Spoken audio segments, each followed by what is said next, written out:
सीतापुर नाम का गांव जहाँ पर एक परिवार रहता था। उसी परिवार में राजू नाम का लड़का और उसकी बड़ी बहन और उसके माता पिता रहते थे। राजू अपने माता पिता का गोद लिया हुआ बेटा था।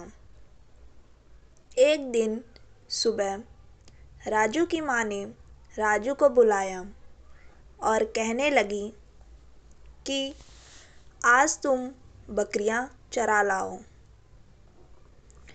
क्योंकि तुम्हारे पिता काम से बाहर गए हुए हैं। राजू सारी बकरियां लेकर जंगल की ओर निकल गया।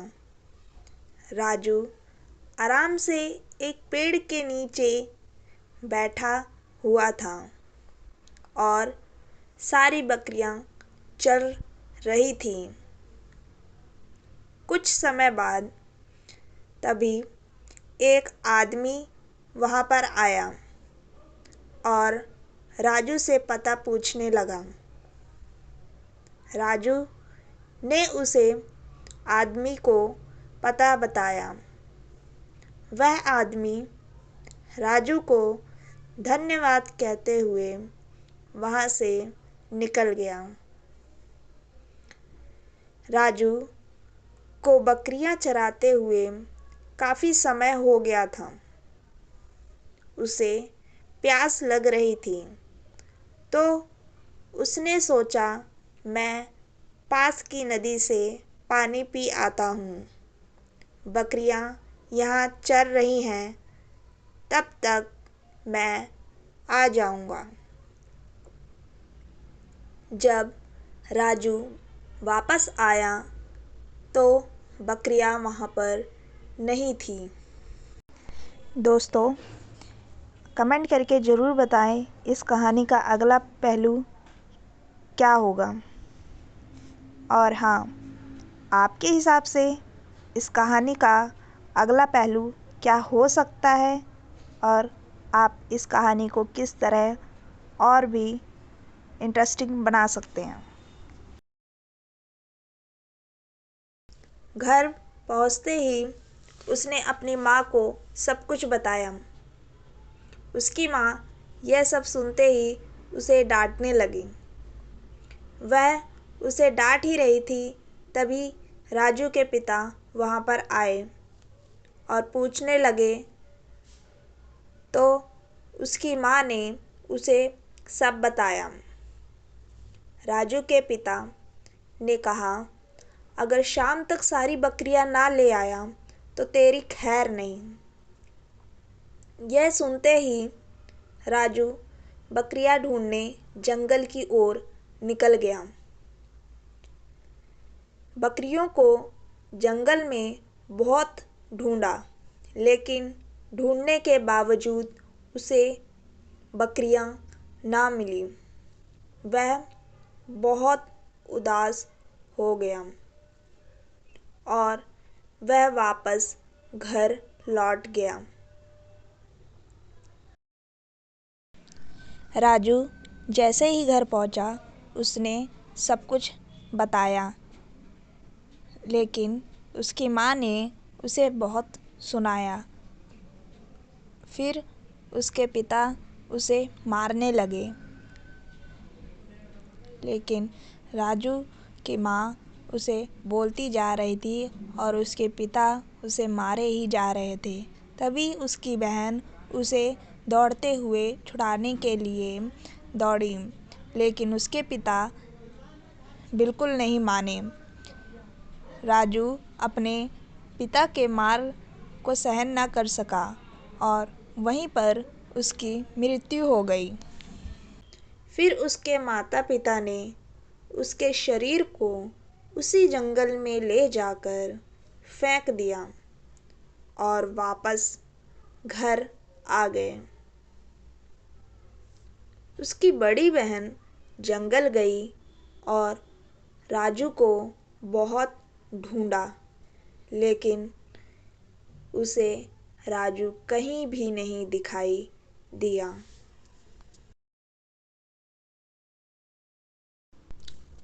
कुछ हफ्ते बाद शाम का समय था। राजू के पिता बाजार में एक पेड़ के नीचे बैठे हुए थे। तभी एक चिड़िया पेड़ पर आई और गीत गाने लगी। माई पकड़े रही ने बाबू, मारे रहन और उसी जंगल में ले जाके फेंक दिया। राजू के पिता उस चिड़िया से कहने लगे, चिड़िया, क्या तुम यह गीत दोबारा गाओगी? चिड़िया ने कहा, नहीं, पहले आप मुझे इस गीत का मतलब बताइए। राजू के पिता ने जब इस गीत के शब्दों को ध्यान से सोचा तो उन्हें अपने पिछले दिनों की याद आ गई। तभी चिड़िया ने अपनी चोंच से गुस्से में आकर उन्हें खूब मारा और फिर वहाँ से उड़ गई।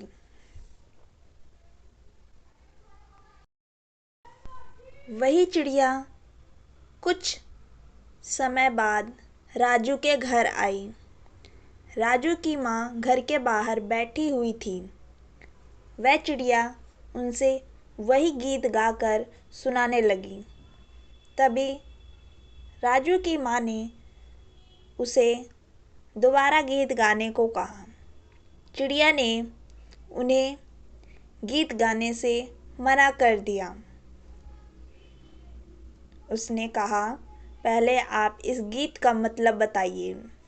राजू की माँ ने जब इस गीत के बारे में सोचने लगी तब उन्हें अपने बेटे की याद आ गई। उन्हें एहसास हुआ कि मैंने जो कुछ किया वो सब गलत था। लेकिन चिड़िया बहुत ही गुस्से में थी। उसने अपने चोंच से राजू की माँ के सर पर खूब वार किया। राजू की माँ बेहोश होकर नीचे गिर गई। फिर वह चिड़िया राजू के बहन के पास जाती है और वह राजू की बहन को अपना पुनर्जन्म के बारे में सब कुछ बताती है कि उस रात जंगल में मैंने एक चिड़िया का रूप लिया और मुझे धीरे धीरे सब कुछ याद आने लगा।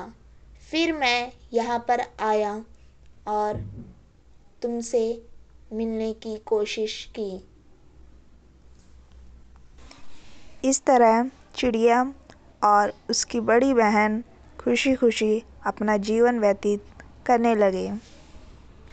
हेलो दोस्तों, अगर आपको मेरा ये वीडियो पसंद आया है या आप ऐसे ही मज़ेदार वीडियो देखना चाहते हैं तो चैनल को लाइक एंड सब्सक्राइब ज़रूर करें। धन्यवाद।